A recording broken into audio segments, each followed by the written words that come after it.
They took his home without shouting, without anger, just paperwork and a deadline. A Navy SEAL who once faced war now stood powerless before a system that no longer needed him. Beside him was only his dog, silent, watchful, loyal in ways people often forget. Together, they left the noise behind and followed a road north, where cold air and quiet truths awaited.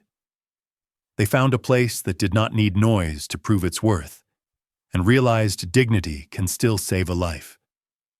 Before we begin, tell us in the comments where you're watching from. And if you believe one follow helps keep stories like this alive, please like and subscribe. Now, let's begin the story. The room smelled like toner and disinfectant. It was a clean smell, meant to signal order and neutrality. But to Wesley Hartman, it carried the same hollow chill as an intake bay at dawn. Everything scrubbed, nothing warm, nothing personal. The fluorescent lights above hummed softly, the sound thin and persistent, like an insect that refused to die. Wes sat with his back straight, hands resting loosely on his thighs, not locked, not defensive, just still. At 35, he looked younger than he felt, and older than he should have. His shoulders were broad but relaxed, the posture of a man who had learned long ago how to carry weight without announcing it. His jaw was clean-shaven, the lines sharp, the skin weathered by years of cold wind and high altitude. Dark brown hair lay close-cropped against his skull, a military cut that had grown just long enough to suggest transition without rebellion. Across the desk sat Sarah Linwood, the housing coordinator. She was in her early 40s, slim, slightly stooped from years of leaning forward in chairs like this one. Her hair, light brown with the first threads of gray, was pulled into a practical knot at the base of her neck.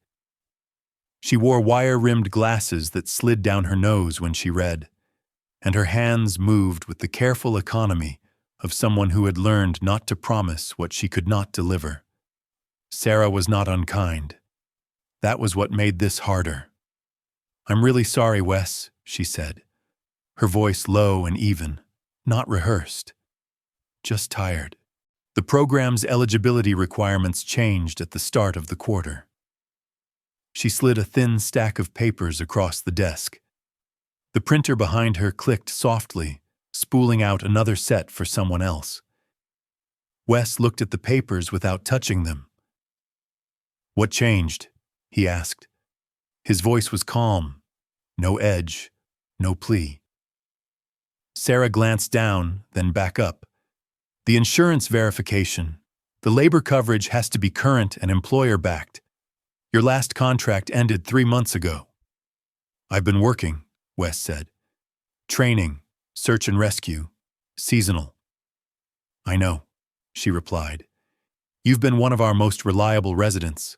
Quiet, no complaints, always on time." That, Wes thought, was usually the problem. Reliable never made headlines. Quiet never saved budgets. "So that's it," he said, not a question. Sarah nodded once. "We have to reassign the unit." Wes finally reached forward and picked up the papers. They were warm from the printer.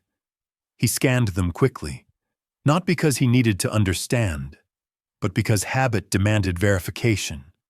Dates, clauses, signatures. Everything was correct. That was the worst part.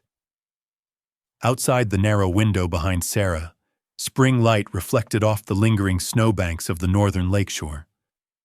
Michigan's Upper Peninsula did not let go of winter easily.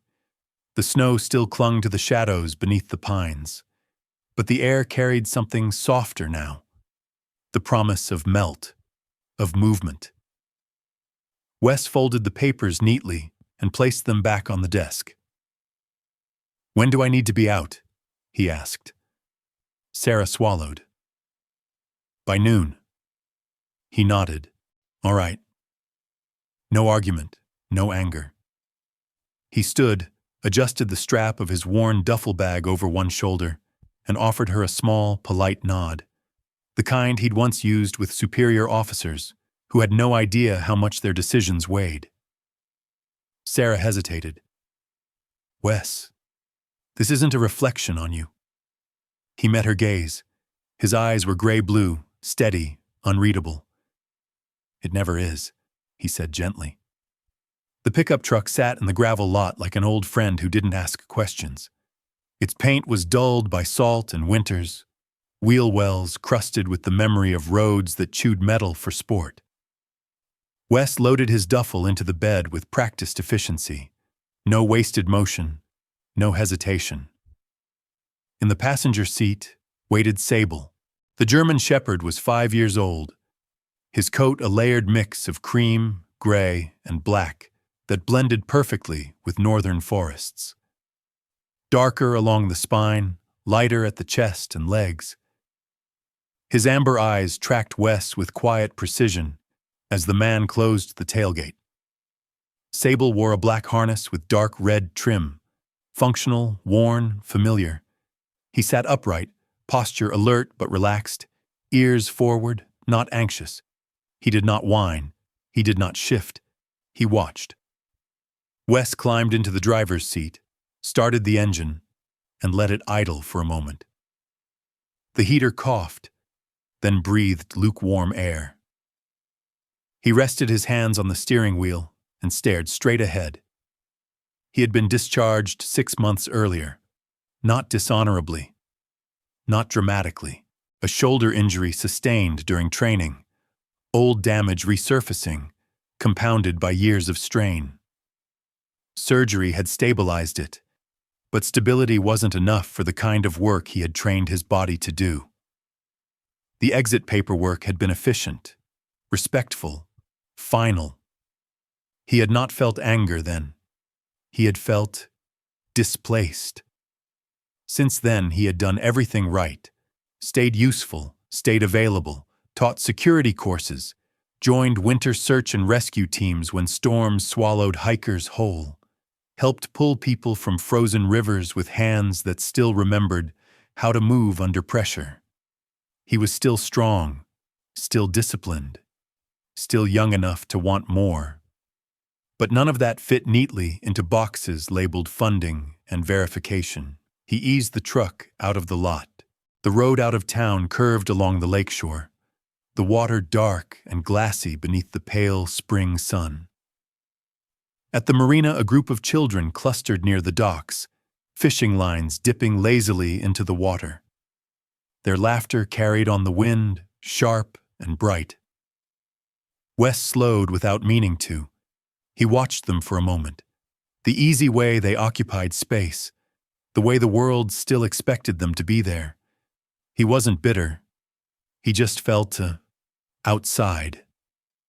Sable shifted slightly in his seat, ears flicking toward the sound, then forward again. Always forward. They passed the last stoplight. The road narrowed, pines thickened on either side, their shadows long and blue against the snow. Wes drove north. He didn't know why. Only that stopping felt worse than moving. 20 minutes later, the truck slowed without Wes touching the brake. Sable had stiffened, not in alarm, not in aggression. Recognition. His body leaned subtly toward the passenger window, head turning toward the lake as it came back into view through a break in the trees. His ears stayed forward, his breathing steady, but his eyes fixed on something unseen. Wes felt it then, a tightening in his chest, sharp and sudden, like the moment before weather breaks. He pulled over. The lake lay open and silent, its surface broken by thin plates of melting ice. The light struck it just right, scattering into 1,000 shifting fragments. Sable did not bark. He did not growl. He simply stared. Wes stepped out of the truck, boots crunching against gravel and oldre, and followed the dog's gaze. There was nothing there. No sign, no movement. Just water, light, and the low sound of wind sliding across ice. For reasons he couldn't name, Wes removed his cap. The air felt weighted, not heavy, just attentive. After a long moment, Sable turned his head back toward Wes, eyes meeting his. The look was unmistakable. Notice this. Then, just as quietly, the moment passed. Sable sat. Wes exhaled, unaware he'd been holding his breath. He didn't understand what had just happened. But something inside him had shifted, like a compass needle correcting itself. He drove on. The road climbed gently, pulling them deeper into the north. Snow thinned along the shoulders. Birch trees appeared among the pines, their white bark catching the light. Wes rolled down the window. The air smelled of cold earth and water set free. He didn't have a destination. He didn't need one. Not yet. Sable leaned his head slightly toward the open window, eyes half-lidded, content. The tension from earlier was gone, replaced by something quieter, acceptance maybe, or patience. As the town disappeared behind them, Wes felt the strange, unfamiliar sense of standing at the edge of something. Not an ending, not a beginning. Just a pause. And for the first time since leaving the uniform behind, the pause did not feel like failure. The farther north Wes drove, the more the road seemed to forget where it was going. The lanes narrowed, the shoulder thinned, and the towns that appeared along the shoreline felt less like destinations and more like pauses. Places that existed because people had once stopped moving long enough to name them. Lake Superior lay to his left now, immense and quiet.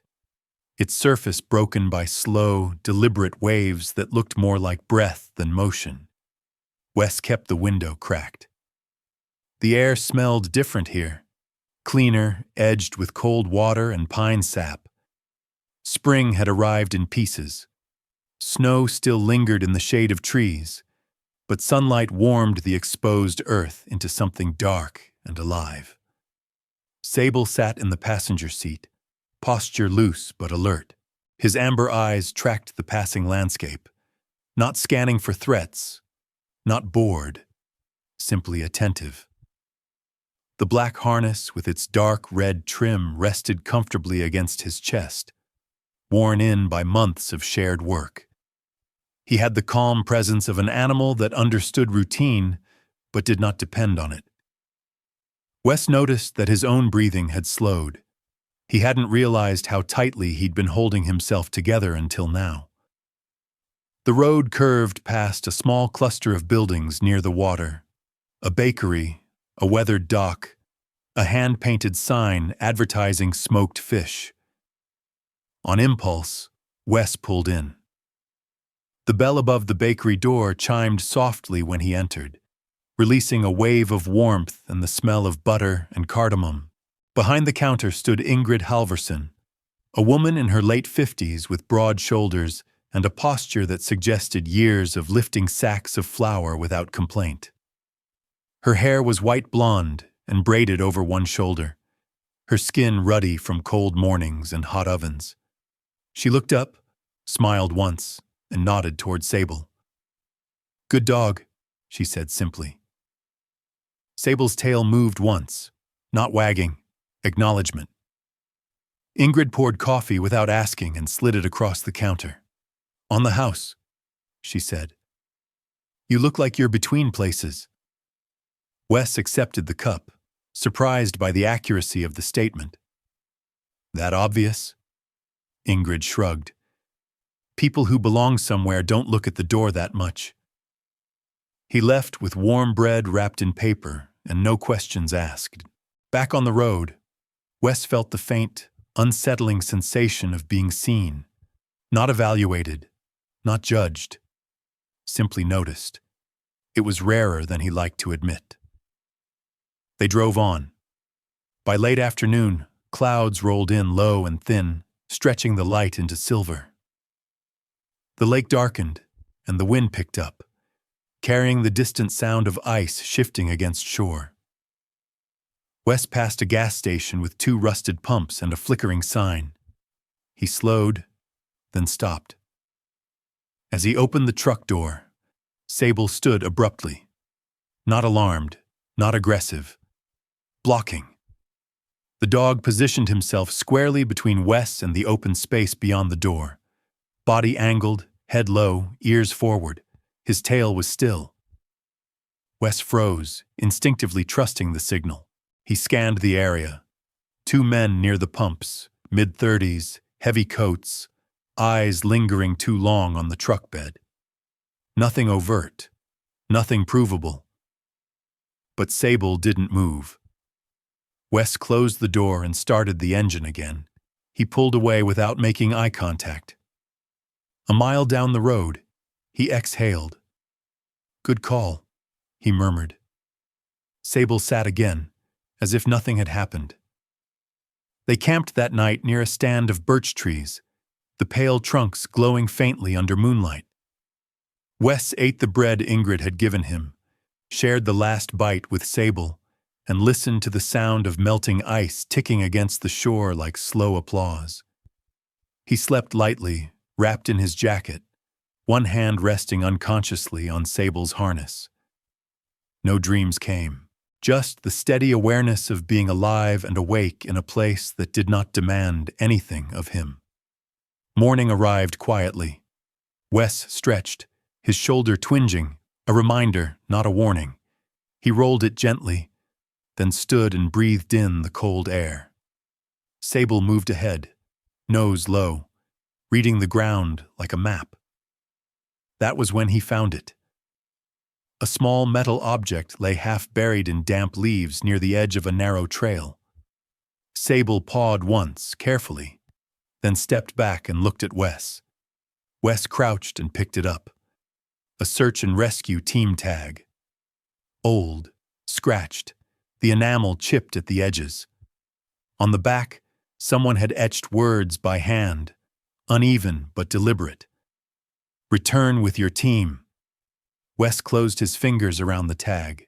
For a moment, he felt something close to laughter rise in his chest. Not humor, but the absurdity of recognition.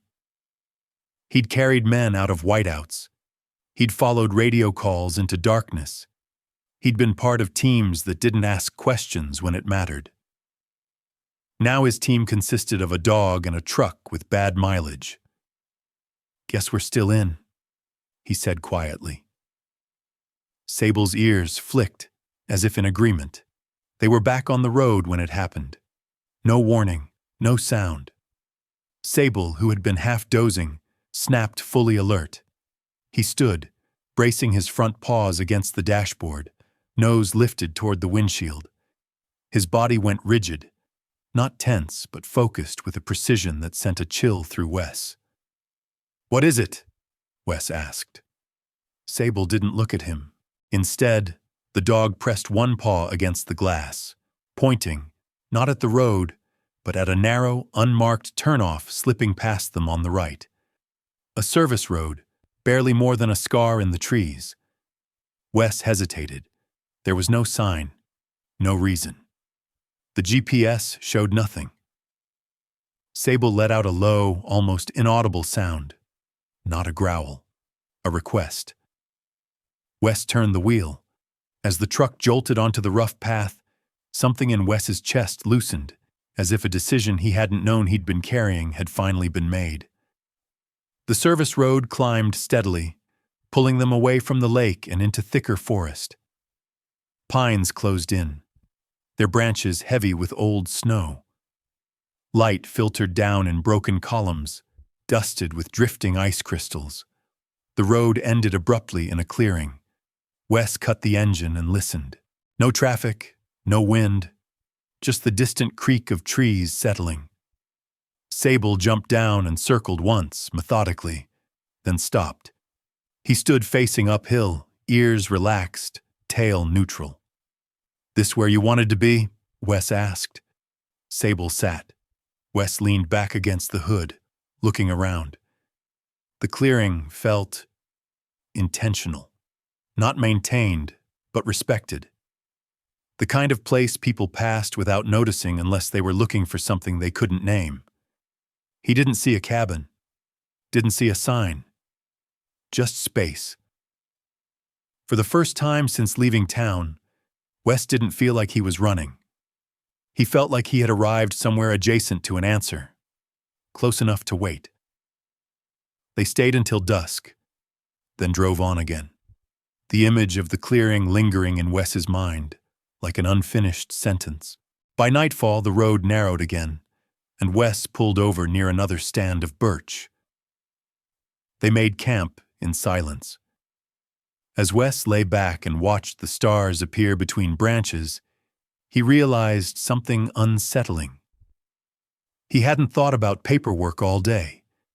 He hadn't thought about eligibility or deadlines or units reassigned. He had thought about roads, about signs that weren't there, about a dog who seemed to know when to stop and when to move.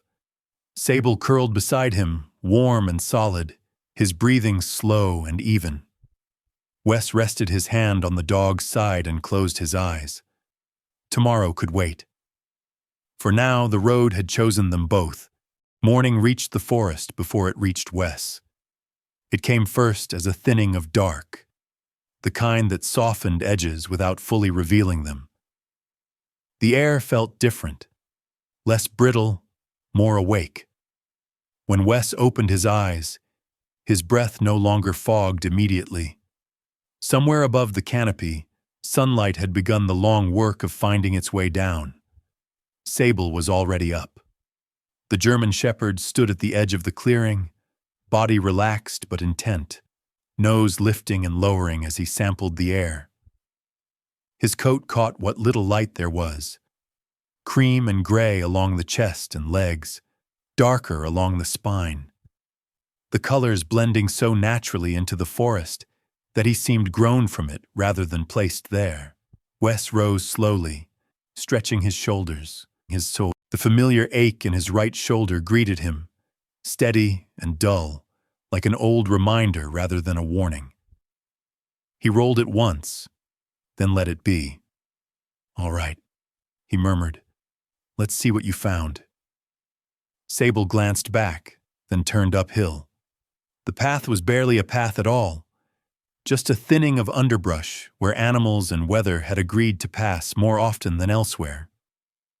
Sunlight filtered through the pines in long, angled shafts, catching on drifting ice crystals and turning them briefly into sparks. The snow here had melted unevenly, leaving dark soil exposed in irregular patches that smelled rich and alive. Wes followed without rushing. The higher they climbed, the quieter the forest became. Not silent, never silent, but composed. The wind moved through branches with restraint. The ground absorbed sound rather than throwing it back. That was when Wes saw it. At first it registered as absence, a shape where trees should have been closer together, a shadow that held even as light shifted. His instincts, dulled by months of civilian uncertainty but not gone, pricked faintly. "Hold," he said softly. Sable stopped immediately.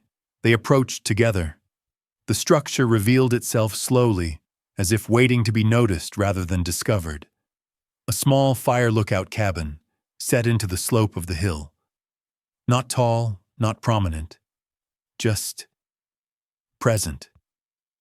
Its walls were weathered but intact, the wood darkened by years of sun and snow. Moss clung to the north side of the roof, and a thin line of rust traced the edges of the metal panels. The door was closed. No lock. No sign. Wes felt something tighten in his chest. Not fear, not excitement. Recognition. Someone had built this to last, not to be seen. He circled the cabin once, boots sinking softly into damp earth. No fresh tracks, no trash, no broken glass. The place had not been vandalized or abandoned in haste. It had been left. Sable moved ahead of him, checking the perimeter with quiet efficiency. He sniffed the base of the walls, paused at the corners, then returned to the door and sat. Clear. Wes rested his hand against the wood of the door. It felt solid, the grain worn smooth by time rather than neglect. He pushed gently. The door opened inward with a low, familiar creak. Inside, the air was cooler but not stale. It smelled faintly of old wood, metal, and something cleaner. Pine resin, maybe. Light entered through a narrow window, illuminating a space that was small but deliberate. Everything had a place.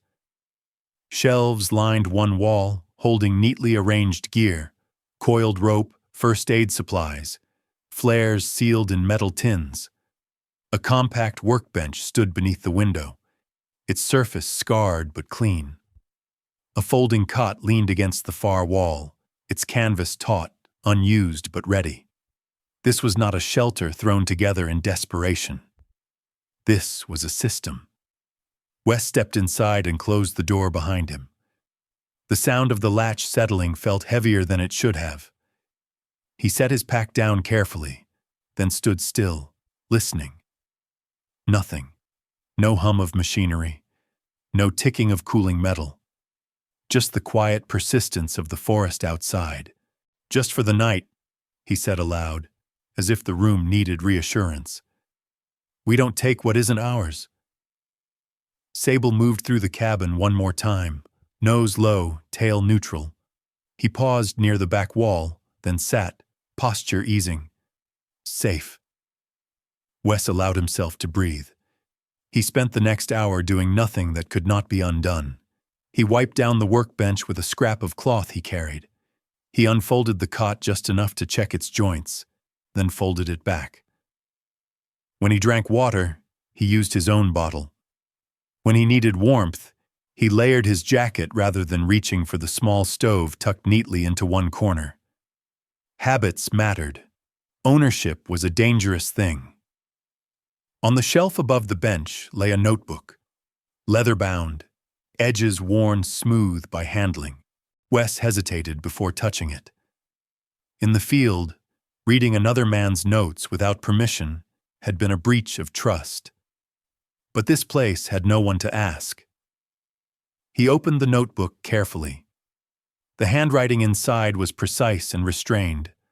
Block letters, technical shorthand. Not a diary, a log, wind patterns, fire break distances, battery output recorded by date. Notes about snow load on the roof and how to let it accumulate for insulation rather than clearing it away. This person had understood winter. Wes turned a page and stopped. A sentence had been underlined twice, the pressure of the pen slightly deeper than the rest. Don't turn safety into a cage. He read it again. Something about the words unsettled him. Not because they were unfamiliar, but because they were accurate. He had spent years building safety into systems, protocols, armor. He had trusted cages made of training and command structures. And now, without any of that, he was standing in a place built by someone who had chosen restraint over control.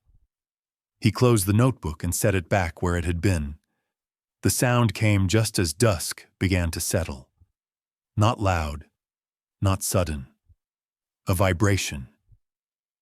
Sable lifted his head first, ears angling not toward the door, but upward toward the ceiling where wood met stone. His body went still, not tense, but alert in a way Wes hadn't seen since active operations. Wes followed the dog's gaze. At first he heard nothing. Then, faint, almost imperceptible, a rhythm. Not mechanical, not animal, footsteps, distant. Passing overhead, somewhere along the ridge above the cabin, Wes froze. No shadows crossed the window. No sound approached the door. The steps moved steadily, then faded. Sable did not growl, did not bristle. He simply watched until the sound was gone, then sat again, calm restored. Wes's pulse slowed. Not a threat, he whispered. Sable's ears flicked, as if to agree, but the knowledge lingered. This place was not forgotten. It was simply respected. Night came quietly. Wes unfolded the cot and lay back, boots lined neatly beneath it, jacket folded within reach. He stared up at the ceiling, tracing the grain of the wood as the darkness deepened. He thought about the road behind him, about the clearing they had passed earlier, about the way Sable had led him here without urgency, without force. He thought about the line in the notebook, safety into a cage. He closed his eyes. Sleep came slowly, but when it did, it was deep and untroubled. Morning inside the cabin arrived without drama. Light crept in through the narrow window, soft and pale. Wes woke before Sable, his body still trained to rise early, but he did not move immediately. He listened to the quiet. The cabin held the cold back just enough to be comfortable. Sable stirred, stretched, and rose. He checked the door, the window, the corners, then returned and sat, satisfied. Outside, the forest glowed with early sun. Meltwater dripped from branches, the sound steady and patient. Wes stepped out and inhaled deeply. The air smelled of thaw and resin and something else. Possibility, maybe. He did not feel like he had found a destination. He felt like he had been given permission to pause. As he stood there, hands resting on his hips, Wes realized something else. For the first time since leaving the unit, he did not feel watched by expectation, only by trees, only by time.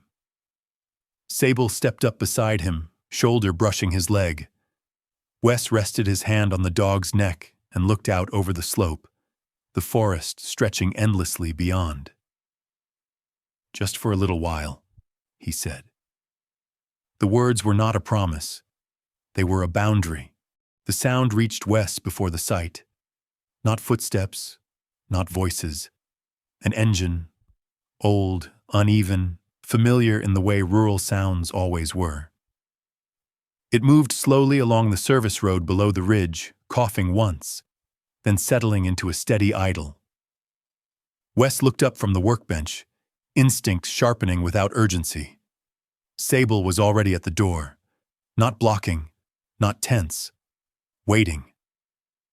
Wes stepped outside into the pale morning light. The forest was fully awake now. Sunlight pooled between the pines, and meltwater traced thin, silver lines down the slope. From the road emerged a small, battered postal truck, its white paint dulled by winters and gravel. It stopped a respectful distance from the cabin. The driver's door opened. The woman who stepped out moved with the calm efficiency of someone who had walked these roads for years and learned which ground would hold her weight. She was in her late 40s, perhaps early 50s, of average height. Her frame lean but strong in a way that suggested endurance rather than youth. Her hair, dark with streaks of iron gray, was pulled back into a low knot beneath a knit cap faded by sun and snow. Her skin was weathered, not harshly, but honestly, as if she had spent more mornings outside than in front of mirrors. She wore a navy jacket with a frayed patch on the sleeve and sturdy boots dusted with old snow. Her eyes took in the cabin first, then Wes, then Sable. She did not flinch. "Well," she said, her voice low and steady, carrying easily through the quiet. "It looks like someone found the high ground." Wes remained still, hands visible, posture open. "Morning."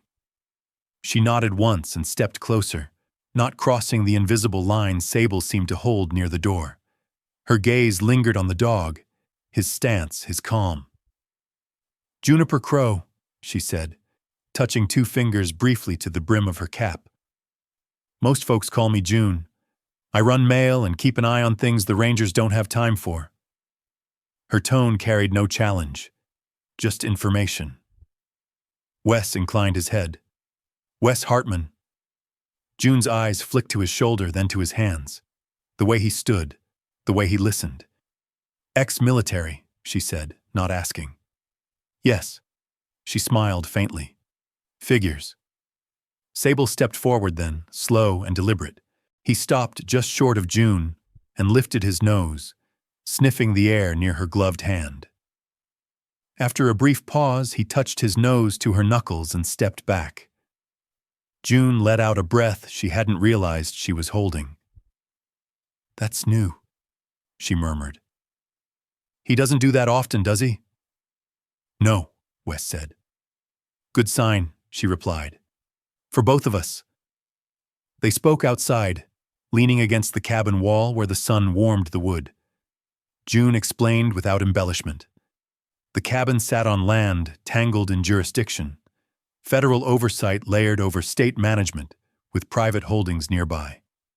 It had once belonged to a fire lookout who'd chosen solitude over retirement. He'd left quietly years back. No forwarding address, no fuss. Place like this, June said, gesturing toward the trees. Doesn't like being claimed, but it doesn't mind being respected. She laid out boundaries with the same calm clarity she used for directions and weather warnings. No inviting folks up here, she said. No structural changes without clearance, and the trail stays clear. Search and rescue uses it in bad seasons. Wes listened, nodding once at each point. I'm not here to stay, he said. June studied him for a moment. Nobody ever is, she said gently. At first. She reached into her truck and returned with a thermos, setting it on the low stump near the cabin. Coffee, strong enough to wake the dead? Wes almost smiled. The morning passed in quiet cooperation. Wes cleared fallen branches from the trail while June sorted mail into weatherproof boxes further down the road. Sable moved between them, observant but relaxed, occasionally sitting where he could watch both directions at once. June worked with efficiency born of repetition. She did not rush, but she did not linger. When she spoke, it was with purpose. When she was silent, it felt intentional rather than awkward. You planning to move on soon? She asked at one point. I don't know, Wes replied truthfully. June nodded, as if that were the only acceptable answer. It happened when Wes bent to lift a length of fallen fencing wire. The sound was sharp and sudden, a snap, followed by a hiss of breath he hadn't meant to release. Pain flared across his right shoulder, bright and immediate, stealing his balance for half a second. Before he could steady himself, Sable was there. Not frantic, not loud. He pressed his body gently against Wes's side, grounding him, weight solid and warm. His eyes locked onto Wes's face, unblinking, steady. June had noticed. She didn't rush forward, didn't ask if he was all right. She simply watched the way Wes breathed through the pain, the way he adjusted his grip, the way Sable held position without crowding. Old injury, she said quietly. Yes. June nodded. That'll change how long you think you can run. Wes met her gaze. There was no pity there, only recognition. The moment passed, the pain dulled, work resumed. But something had shifted. By early afternoon, the trail was clear and the sun sat higher, its warmth coaxing the scent of damp earth into the air. June packed up her last delivery and turned back toward her truck. She paused at the edge of the clearing. You're welcome to stay a bit, she said. Long as you remember this place isn't yours. Wes nodded. I understand. June smiled, a small, genuine thing. Most people don't. She climbed into her truck, engine coughing back to life. Before pulling away, she leaned out the window. One more thing, she said. If you're going to play forest god, at least make decent coffee. Then she was gone, the sound of her engine fading into the trees. The quiet that followed was different, not emptier, more settled. Wes stood for a long moment, hands on his hips, looking at the place around him. The cabin, the trail, the forest that did not care who he had been, only how he behaved now. Sable sat nearby, ears relaxed, tail loose. Wes felt something unfamiliar settle into his chest. Not relief, not purpose. Permission. He hadn't been given approval. He hadn't earned ownership. But he had been allowed to exist here without explanation. As the sun dipped lower, casting long shadows across the clearing, Wes returned to the cabin. He cleaned the tools he'd used, stacked them neatly where he'd found them. He checked the latch on the door, not to secure it, but to ensure it closed properly. Sable lay near the threshold, eyes half-lidded, watchful but at ease. Wes sat on the step and drank the last of June's coffee, bitter and strong. He thought about boundaries, about how the military had taught him to push past them, about how this place demanded he respect them instead. For the first time in a long while, he felt no urge to prove anything, only to keep things the way they were. For now, Gideon Pike did not arrive loudly. There was no engine announcing him from a distance, no careless crunch of gravel. Wes noticed him the way he noticed changes in weather, by absence. The birds quieted first. The forest shifted its attention. Sable rose from his place near the cabin door, not bristling, not blocking. He stood tall, ears forward, body loose but ready, his gaze fixed downhill, steady and assessing. Wes followed the line of sight and saw the man emerge between the trees. He was tall, just over 6 feet maybe, and lean in the way men became when they stopped trying to be anything other than useful. His coat was heavy canvas, brown and worn thin at the elbows. Work pants were tucked into boots crusted with old mud and ice. A wool cap sat low over a face cut with sharp planes. A long nose, high cheekbones, a jaw that had learned restraint early and never forgotten it. A beard framed his mouth, trimmed close, more gray than brown now. His eyes were the color of weathered steel, pale, direct, and unhurried. He stopped a few yards away. The man took in the cabin, the cleared trail, the stacked tools by the wall. Then his gaze shifted to Wes. Finally, it dropped to Sable. Sable stepped forward, not fast, not slow. He closed the distance, sniffed the man's gloves once, then lifted his head and met his eyes. No growl, no retreat, just presence. The man exhaled softly. "Well," he said, voice low and even. "That answers one question." Wes did not step back. He rested his hands loosely at his sides. Depends what you were asking." The corner of the man's mouth twitched, almost a smile. "Fair enough." He removed his cap, a gesture that carried no submission, only courtesy. "Name's Gideon Pike." "Wes Hartman." Gideon nodded once, as if the name fit. His gaze flicked briefly to Wes's shoulder, then back to his face. "Ex-military," Gideon said. "Yes." "No trouble?" Gideon asked, not accusing, not curious, simply confirming. "No." Sable returned to Wes's side and sat, posture alert but calm. Gideon watched that too. They stood in the open space between trees and cabin, the sun breaking through clouds in thin bands. Gideon spoke first. "This land," he said, gesturing vaguely with one gloved hand, "belongs to me. Has for 27 years.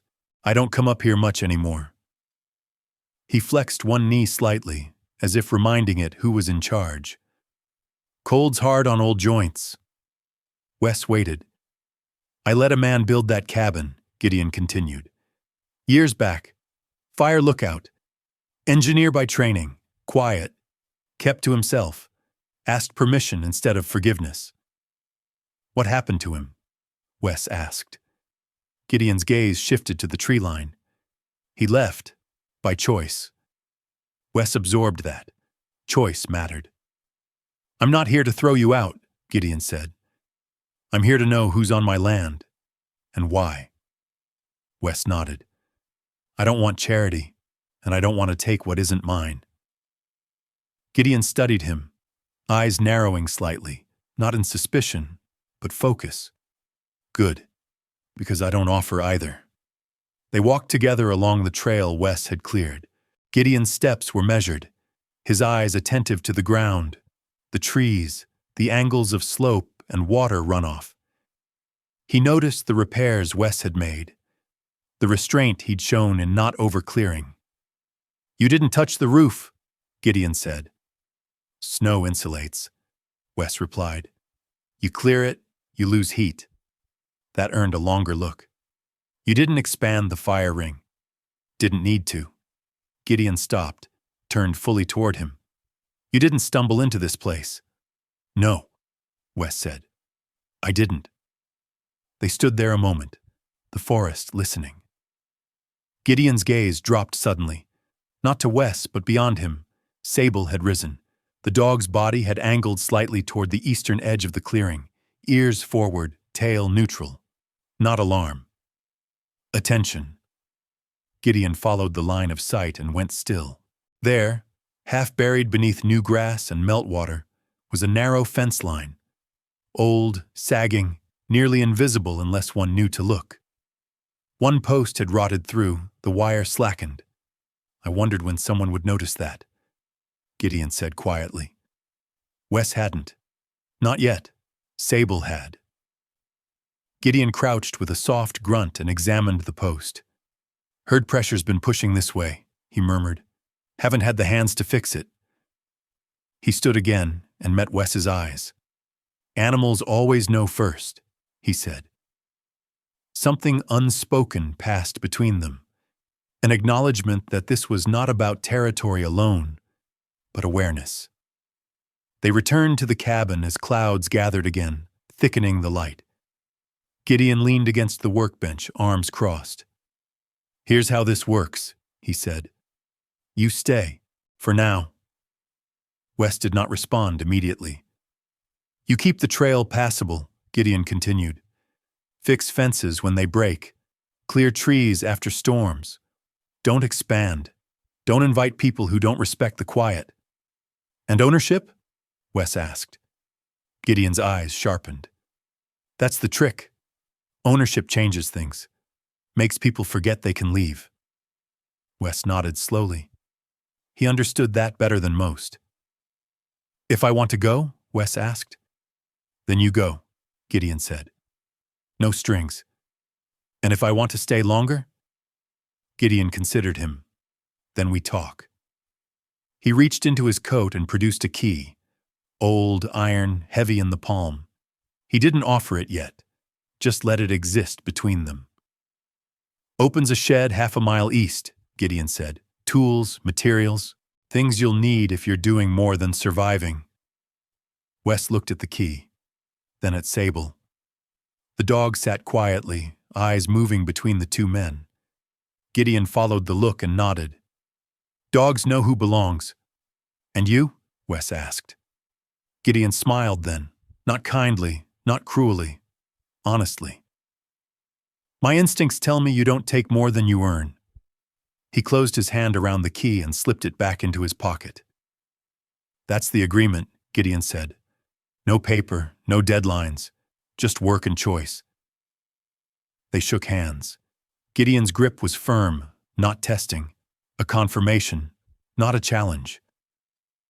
As Gideon turned to leave, he paused at the edge of the clearing. "One more thing," he said over his shoulder.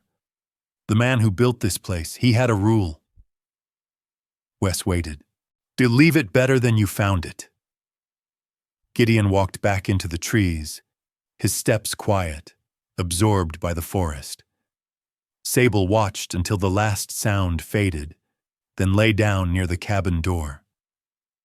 The afternoon passed with purposeful silence. Wes repaired the broken fence line, working steadily, mindful of his shoulder but not ruled by it. Sable moved along the perimeter, occasionally stopping to sniff the ground, then resuming his slow patrol. The work felt right, not heroic, not urgent, necessary. When the sun dipped low and shadows stretched long, Wes sat on the step outside the cabin and looked out across the land. He hadn't been given a mission. He hadn't been assigned anything. He had been offered responsibility, with the freedom to refuse. For the first time since leaving the unit, that freedom did not feel like abandonment. It felt like trust. They arrived on a morning that looked almost deliberately kind. The sky over the pines was a clear, patient blue, the kind that softened edges and made even hard things appear forgivable. Sunlight filtered through the branches in long, pale bands, warming the damp earth where winter still clung in patches of shadow. Wes noticed the vehicle before he heard it. A white SUV, clean enough to feel foreign on the narrow forest track, rolled to a stop just short of the clearing. Its tires pressed into the softened ground with careful restraint, as if the driver understood, at least on some level, that this place resisted noise. Sable rose immediately. He did not bark. He did not rush. He stepped forward and stood squarely at the edge of the cabin's threshold, shoulders broad, posture composed, his ears angled forward, tail low and still. Not threat. Boundary. 3 people stepped out of the vehicle. The woman led. She was in her mid-40s, tall and lean, wrapped in a camel-colored coat that looked better suited to city sidewalks than forest trails. Her dark hair was pulled back into a precise knot at the base of her neck. Her face was striking in a deliberate way. Sharp cheekbones, attentive eyes, a smile that arrived quickly and stayed just long enough to feel practiced. Behind her were 2 men, younger, both clean-cut. One carried a camera bag slung casually over his shoulder. The other held a tablet, its screen already awake, reflecting the sky. "Wes Hartman?" the woman asked, voice smooth, calibrated. "That's me." "I'm Meredith Lane," she said, extending a gloved hand. "Director of Media Partnerships at Northlight Frontier Media." Wes did not take her hand immediately, not out of rudeness, out of habit. He glanced down instead, briefly, to Sable. The dog had not moved. Meredith noticed. Her smile tightened a fraction, then recovered. "He's protective." "He's perceptive," Wes replied. They spoke inside the cabin, though Sable remained near the doorway, lying down but alert, eyes following every movement. Meredith took in the space with visible appreciation, the rough efficiency, the restraint, the absence of anything ornamental. She spoke in phrases Wes recognized: reintegration, visibility, community narrative. "We tell stories that matter," Meredith said. "Stories that help people reconnect. Veterans, working lands, resilience." She gestured lightly as she spoke, hands precise, movements controlled. "We're not here to change your life," she continued. "We want to amplify it."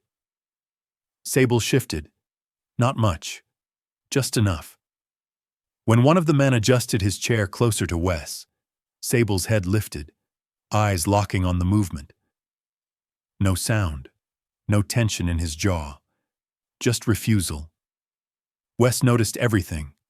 So did Meredith. The offer came gently.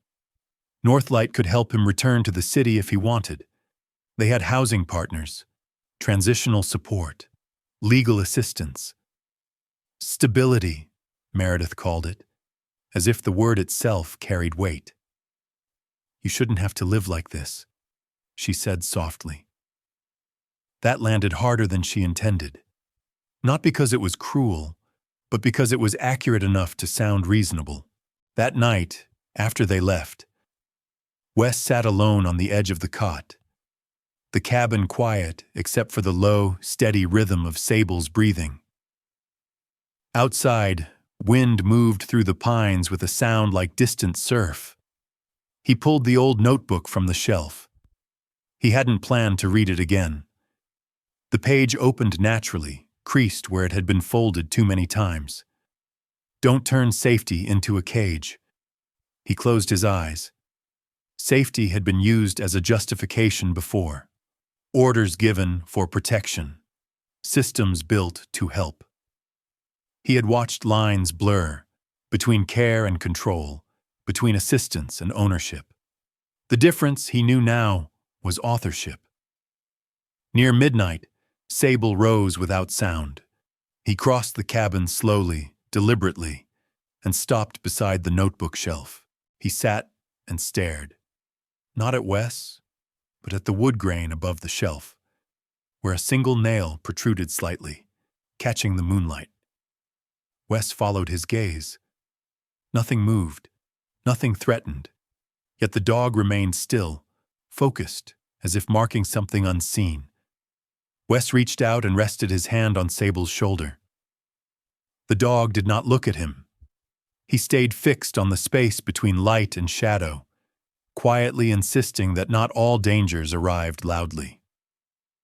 Meredith returned 2 days later, alone, no camera, no crew. She looked tired.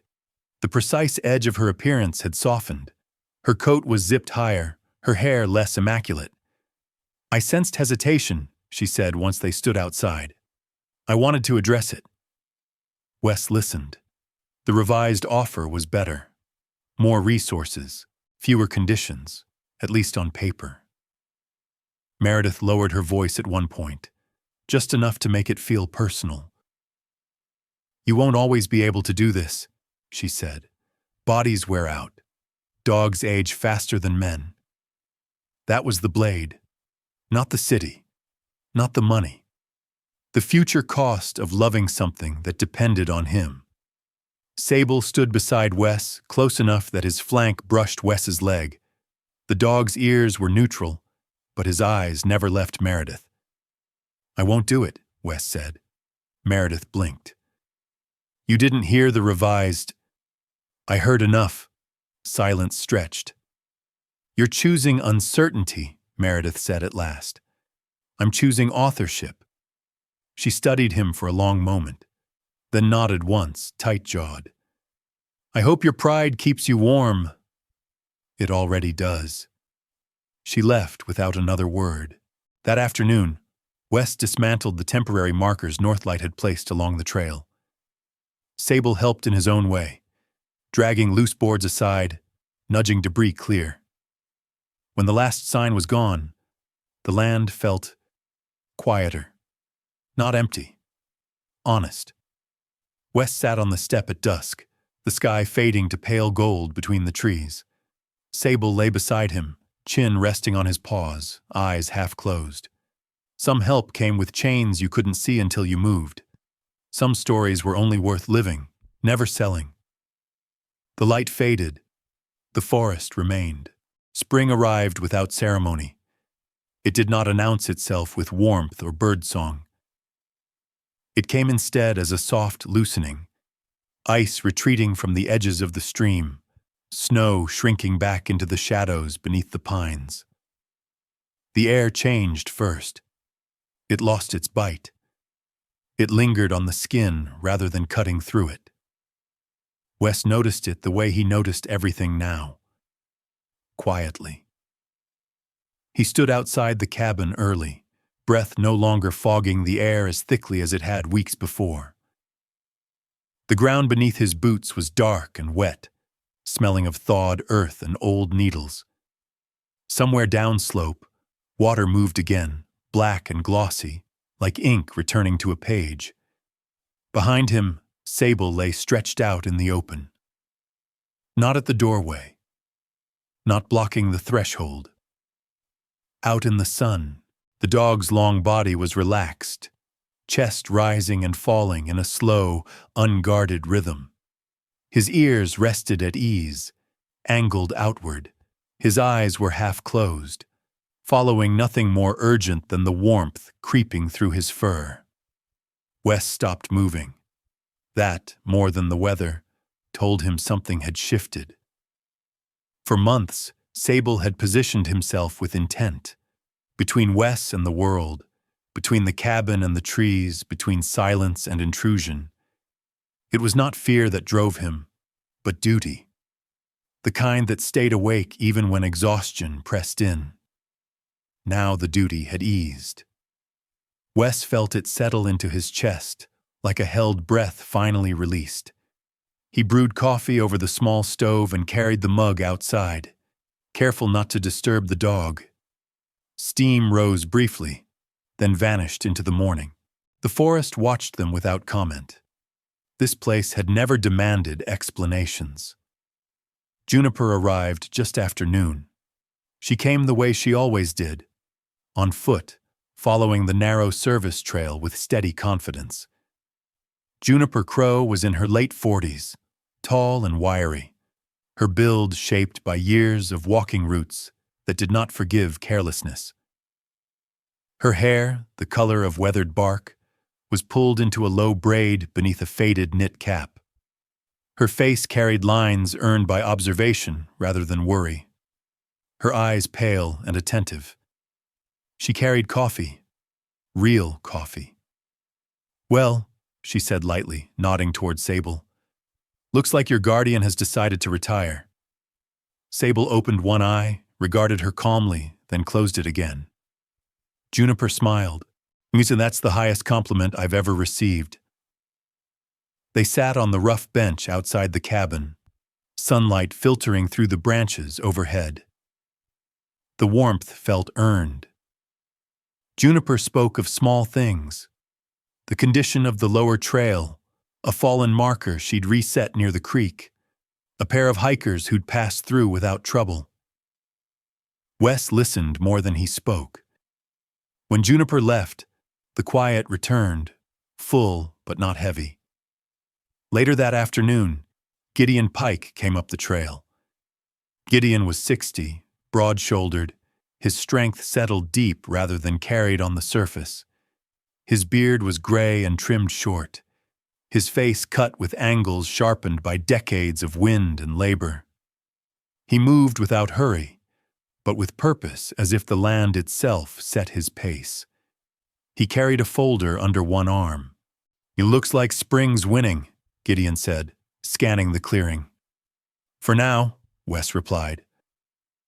They sat at the table outside, mugs between them. Gideon opened the folder and slid it across. The papers were plain. No heavy language, no hidden weight. A long-term seasonal use agreement. Conservation clauses, maintenance responsibilities, the right to leave, no trapdoors. "You don't have to sign today," Gideon said. Wes picked up the pen anyway. "I'm not staying because I ran out of road," he said quietly. "I'm staying because this is where I stopped running." Gideon watched him for a long moment, then nodded once. "That's the only reason that lasts." Wes signed. The sound of the pen against paper was unremarkable. No ceremony, no witnesses beyond a man who respected work and a dog who trusted the ground beneath him. That night, Wes woke before dawn, not from noise, from absence. He lay still, listening. The cabin breathed softly, the wind had eased.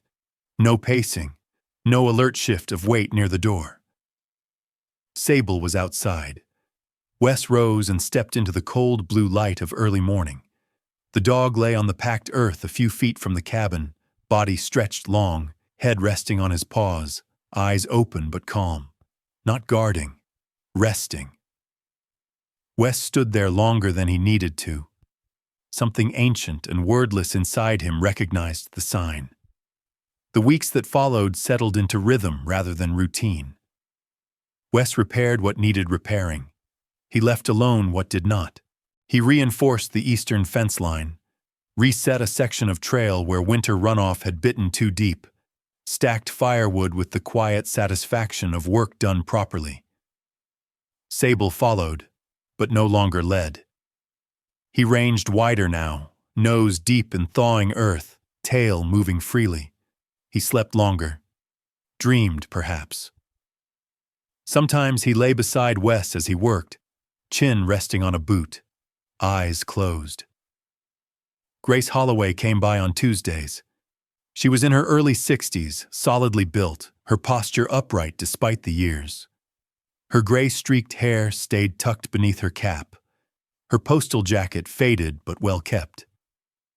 She brought coffee, sometimes news, sometimes nothing more than presence. "You look different," she said one morning, studying Wes over the rim of her mug. "Feel different," he answered. She nodded, satisfied. Northlight did not return. The silence they left behind felt intentional, like a door closed gently rather than slammed. One afternoon, Wes carved a small wooden sign. Nothing ornate, just a rectangle of cedar smoothed by hand. He mounted it at the start of the narrow trail leading up the hill. The letters were simple. "Leave quietly. Leave it better." When he stepped back, Sable approached and touched his nose to the wood. A brief, deliberate contact. An ending. Or a beginning. Wes wasn't sure which. He sat on the step at sunset, boots off, hands sore in the familiar way that meant something had been done right. The sky burned pale gold between the trees. The stream below caught the light and held it. The road would always be there. But for now, they had arrived.